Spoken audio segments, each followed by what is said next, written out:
আমরা একসঙ্গে পাঠ করছি। সদাপ্রভু যদি ঘর তৈরি না করে তবে মিস্ত্রিরা মিথ্যাই পরিশ্রম করে। যদি সদাপ্রভু শহর রক্ষা না করেন তবে পাহারাদার মিথ্যাই পাহারা দেয়। তোমরা মিথ্যাই খাবার জোগাড়ের জন্য পরিশ্রম করতে ভোরে ওঠো আর দেরি করে ঘুমাতে যাও। কিন্তু সদাপ্রভু যাদের ভালোবাসেন তারা যখন ঘুমায় তখনও তিনি তাদের প্রয়োজন মিটিয়ে থাকেন। ছেলেরা সদাপ্রভুর দেয়া সম্পত্তি, গর্ভের সন্তানেরা তারই দেয়া পুরস্কার। যৌবনের ছেলেরা যোদ্ধার হাতের তীরের মতো। আমেন। ঈশ্বর তার আপন বাক্যে প্রত্যেকটা সন্তানকে আশীর্বাদ করুক। আমেন। জয় যিশু, হালেলুয়া। তাহলে এই বাক্য কি বলছে? কত সুন্দর বাক্য। আমরা প্রত্যেকে এই বাক্য মন দিই।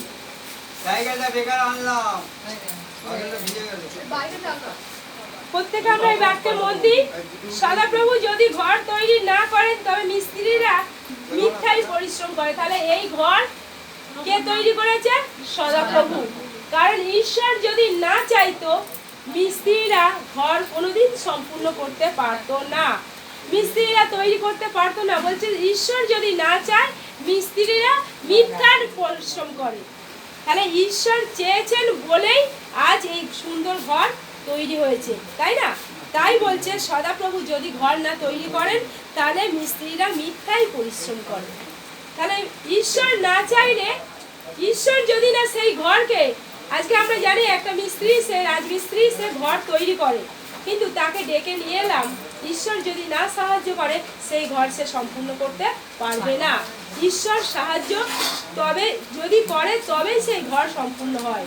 কারণ এই ঘর এতদিন ধরে পড়েছিল, কমপ্লিট হয়নি, কিন্তু ঈশ্বর চেয়েছে তাই আজ এই ঘর সম্পূর্ণ হয়েছে মিস্ত্রিদের দ্বারাই, তাই না? তার জন্য ঈশ্বরকে ধন্যবাদ। আজ সেই জন্যই আজ সেই ধন্যবাদ সভা। তাই বলছে যদি সদাপ্রভু শহর রক্ষা না করেন তবে পাহারাদার মিথ্যাই পাহারা দেয়। তাহলে আজকে আমরা সবাই জানি যে শহর রক্ষা কে করেন? আমাদের গ্রাম, আমাদের দেশ, আমাদের শহর, আমাদের পাড়া কে রক্ষা করেন? আমাদের ঈশ্বর সদাপ্রভু, তিনি রক্ষা করেন। তাহলে আমরা জানি পাড়ায় পাড়ায় দেখবে অনেক জায়গায় পাহারাদার থাকে, পাহারা দেয়, যাতে কোনো বাইরে থেকে কেউ যেন হানা দেয়, চোর ডাকাত যাতে গ্রামের মধ্যে ঢুকে না যায়, এইরকম পাহারাদারেরা থাকে। সেই জন্য বলছে এই পাহারাদার, তাহলে মিথ্যাই তারা পাহারা দেয় যদি সদাপ্রভু না রক্ষা করেন। কারণ ঈশ্বর যদি সেই গ্রামকে, সেই শহরকে, সেই দেশকে রক্ষা ঈশ্বর যদি না করে তাহলে তারা মিথ্যাই পাহারা দেয়। কারণ পাহারাদারেরা তো ঘুমিয়ে পড়তে পারে, ঈশ্বর যদি না চায়, ঈশ্বর যদি মনে করে এই শহর আমি রক্ষা করব না, তাহলে পাহারাদারেরা সেই শহর কখনো রক্ষা করতে পারে না। কিন্তু ঈশ্বর সেই পাহারাদারদের মধ্য দিয়ে কাজ করে, ঈশ্বর সেই পাহারাদারদের মধ্য দিয়ে সেই শহরকে রক্ষা করেন, ঈশ্বর সেই মিস্ত্রির মধ্য দিয়ে সেই ঘরকে তৈরি করেন। ঈশ্বর প্রত্যেকটা মাধ্যমে কাজ করেন, কারণ না কারোর মাধ্যমে তিনি আমাদের সাথে কথা বলেন, কারণ না কারোর কোনো মাধ্যম। ঈশ্বর প্রতিটা মুহূর্ত মাধ্যম করে এসেছেন। ঈশ্বর সরাসরি তিনি কিন্তু নিজে নেমে এসে কাজ করেন না, তিনি মাধ্যমে কাজ করেন। আজকে দেখবে ঈশ্বর তিনি মাধ্যমে কাজ করেছে, আমাদেরকেও সেই রকম মাধ্যম ব্যবহার করে ঈশ্বর আমাদেরকে পাপ থেকে উদ্ধার করেছেন, তাই কি না? মাধ্যম ব্যবহার করেছে। কার মাধ্যম? যিশুর মাধ্যম করেছেন। যিশুর মাধ্যমে পুত্র রূপে যিশু নেমে এসেছে। ঈশ্বর স্বয়ং সশরীরে নিজে কিন্তু নেমে আসতে পারতো, কিন্তু না, ঈশ্বর কোনো না কোনো মাধ্যমের মধ্য দিয়ে আমাদের সাহায্য করেন সকল বিষয়ে। তাই আজও এখানে এই বিষয় বলছে তিনি আমাদেরকে রক্ষা করেন কোনো না কোনো কিছুর মাধ্যমে। আজ যে ঘর তৈরি করে সেই রাজমিস্ত্রির মাধ্যম দিয়ে তিনি আমাদেরকে ঘর উপহার দেয়, সে ঘর তৈরি করতে সক্ষম হয়। আজকে আমাদেরকে দেশ গ্রাম পাহারা দেয়, তিনি আমাদেরকে প্রহরী হয়ে পাহারা দেন। কারণ তার বাক্য কি বলছে? ইসরায়েলের ঈশ্বর কখনো ঘুমায় না, ঘুমে ঢলে পড়েন না। তারপর একটা গান আছে না, তোমার আমার ঈশ্বর যে কখনো ঘুমায় না। হালেলুয়া। তাহলে আমাদের ঈশ্বর তিনি কখনো ঘুমায় না, ঘুমে ঢুলেও পড়েন না। আর সেই জন্য তিনি সর্বদা আমাদেরকে পাহারা দিয়ে চলেছেন। আর সেই কথাই বলছে পাহারাদারেরা মিথ্যাই পাহারা দেয়। তাহলে পাহারাদার যে পাহারা দিচ্ছে তারা তাদের মধ্যে ঈশ্বর কাজ করছে, তাই তারা ঈশ্বরের সাহায্যে আমাদেরকে পাহারা দিয়ে চলেছে। নয়তো তারা আমাদের গ্রামকে আমাদের দেশকে পাহারা দিতে পারতো না। আবার কি বলছে? তোমরা মিথ্যাই খাবার জোগাড়ের জন্য পরিশ্রম করতে ভোরে ওঠো আর দেরি করে ঘুমাতে যাও। তাহলে আমরা কি করি? খাবার জোগাড়ের জন্য খুব ভোরে উঠি না, কাজ করতে হবে, টাকা রোজগার করতে হবে, খুব ভোরে উঠি আর রাতে দেরি করে ঘুমাতে যাই।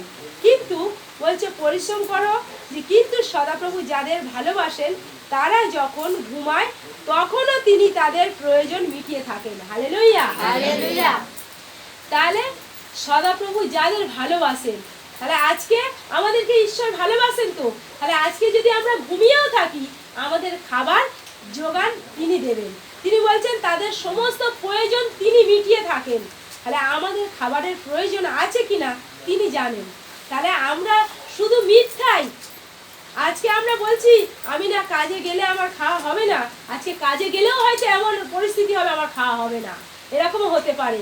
কাজ করলেই যে আমার খাওয়া হবে সেই জন্য বাক্য বলছে যে পরিশ্রম করে ভোরে ওঠে আর দেরি করে ঘুমাতে যাই। আমরা খুব ভোরে উঠি আর খুব দেরি করে রাত করে ঘুমাতে যাচ্ছি, আর ঈশ্বরকে ডাকার সময় নেই, ঈশ্বরকে আরাধনা করার সময় নেই। আর সেই জন্য বলছে মিথ্যাই তারা পরিশ্রম করে।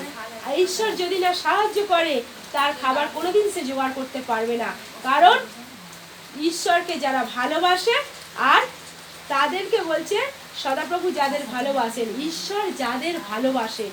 তাহলে ঈশ্বর কাদের ভালোবাসেন? যারা তাকে ভালোবাসে, তাই তো? যারা তাকে ভালোবাসে, যারা তার বাধ্য সন্তান, ঈশ্বর তাদের ভালোবাসে। কিন্তু শুধু তাই নয়, ঈশ্বর প্রত্যেককেই ভালোবাসে। কিন্তু আমরা এটা বলি ঈশ্বর যারা তার বাধ্য হয়ে চলে তাদের ভালোবাসেন না। ঈশ্বর পৃথিবীর প্রত্যেকটা মানুষকে ভালোবাসেন। কারণ প্রত্যেকের জন্য সূর্য ওঠান, প্রত্যেকের জন্য চন্দ্র ওঠান, প্রত্যেকের জন্য বৃষ্টি পাঠান, প্রত্যেকের জন্য সমস্ত ব্যবস্থা। আজ পৃথিবীতে দেখো প্রত্যেকের জন্য যা কিছু ব্যবস্থা তিনি করেছেন শুধু তার ভক্তদের প্রত্যেকের জন্য। কিন্তু যারা যেমন কাজ করে তারা তেমন ফল পায়। যারা তার বাধ্য তারা তার সন্তান হয়ে তার আশীর্বাদের ভাগী হয়, এবং যারা তার অবাধ্য তারা অভিশাপের ভাগী হয়, তাই না? আর সেই জন্য বলছে আজকে এই বাক্য যে সদাপ্রভু যাদের ভালোবাসেন তারা যখন ঘুমায় তখনও তিনি তাদের প্রয়োজন মিটিয়ে থাকেন। তাহলে আজ যদি আমরা বুঝি আমাদের প্রভু কি বলছেন, আমাদের ভালোবাসেন, তিনি তার বাক্যে বলছেন তিনি আমাদের সঙ্গে সঙ্গে আছেন, তিনি আমাদের হাত কখনো ছাড়েন না, তাই তো? তিনি সর্বদা আমাদের সঙ্গে আছেন। তিনি বলছেন আপন মাও দুগ্ধ শিশুকে ভুলিতে পারে, কিন্তু আমি তোমাদের কখনো ভুলি না, তোমাদের নাম আমার হাতের তালুতে খোদাই করা আছে। Hallelujah, hallelujah. তাই তো যিশায়া পুস্তকে যিশায়া 49:15 বলেছে, তাই তো? আর তাহলে আজ সেই বাক্য বলছে তিনি আমাদের প্রয়োজন মিটিয়ে থাকেন। আজ তিনি আমাদেরকে ভালোবাসেন, তিনি যাদেরকে ভালোবাসেন তাদের প্রয়োজন মিটিয়ে থাকেন। তাহলে আজ তিনি আমাদের ভালোবাসেন, আমরা প্রত্যেকে অনুভব করি, প্রত্যেকে জানি, আর তিনি আমাদের সমস্ত প্রয়োজন মিটিয়ে থাকে।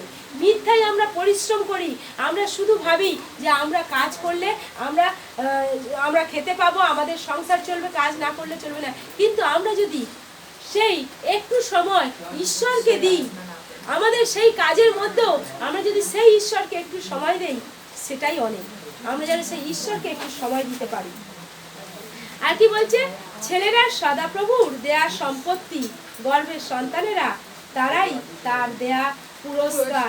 হালেলুয়া। হালেলুয়া। তাহলে আজ আমাদের ছেলেমেয়েরা, আমাদের গর্বের সন্তানেরা ঈশ্বরের দেয়া সম্পত্তি, ঈশ্বরের দেয়া পুরস্কার। হালেলুয়া। তাহলে আজ আমরা প্রত্যেকে একটা সন্তানের, আজকে যাদের সন্তান আছে তাদের থেকে আজকে যাদের নেই তারা তার গুরুত্বটা বুঝতে পারছে, তাই না? যে সন্তান না থাকার কারণ কতটা কষ্ট। কারণ যার হয় না বা যার অনেক দেরি করে হয় সে সেই কষ্টটা বুঝতে পারে, কিন্তু যাদের এমনি অনায়াসে যাদের সন্তান আছে তারা কি সেই কষ্টটা পায় না। ঠিক এইখানে বাক্য বলছে যে ছেলেরা সদাপ্রভুর দেয়া সম্পত্তি, গর্ভের সন্তানেরা তার দেয়া পুরস্কার। তাহলে আজকে যে সন্তান আমরা গর্ভে ধারণ করি, যে সন্তান আমাদের আছে, সেটা কার? ঈশ্বরের দেয়া পুরস্কার, ঈশ্বরের দেয়া সম্পত্তি। আমরা ছেলেমেয়েদের যখন, ছোট বাচ্চাদের যখন আদর করে কোলে নিই আর নিয়ে কি বলি, এটাই আমার টাকার জ্বালা, এটাই আমার সম্পত্তি, বলি না? কোলে আদর করে জড়িয়ে ধরে। আর এই সম্পত্তি কে দিয়েছে? ঈশ্বর। হালেলুয়া। ঈশ্বরের দেয়া সম্পত্তি। ঈশ্বরের, দেখো আমরা না জানতেও ঈশ্বরের দেয়া সেই কথাগুলোই কিন্তু ব্যবহার করি।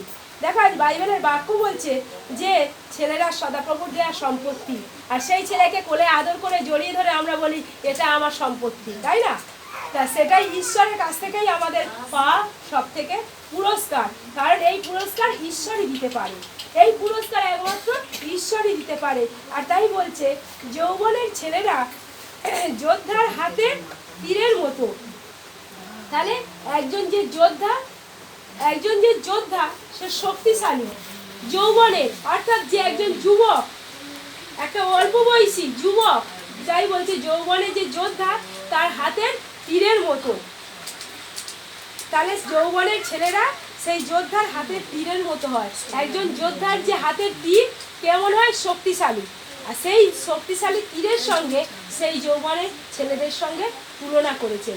তাহলে ঈশ্বর তিনি প্রতিটা মুহূর্ত আমাদেরকে আশীর্বাদ করে চলেছেন। আজ আমাদের জীবনে যা কিছু ভালো সব কিছু কোথা থেকে এসেছে? ঈশ্বরের কাছ থেকে।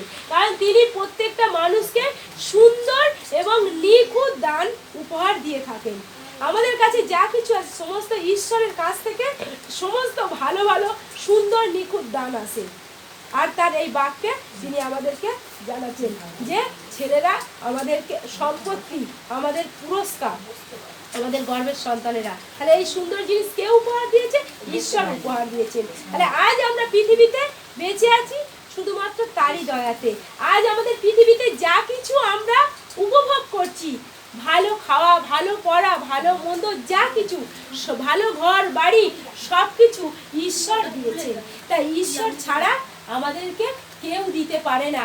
আজ আমরা ভাবি যে আমার টাকা আছে বলেই আমি করতে পেরেছি, কারোর টাকা থাকলে সে করতে পারে না।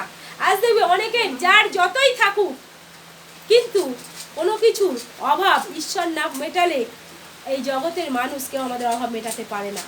আজকে দেখবো অনেকে অনেক কিছু আছে কিন্তু তার রোগ সারছে না।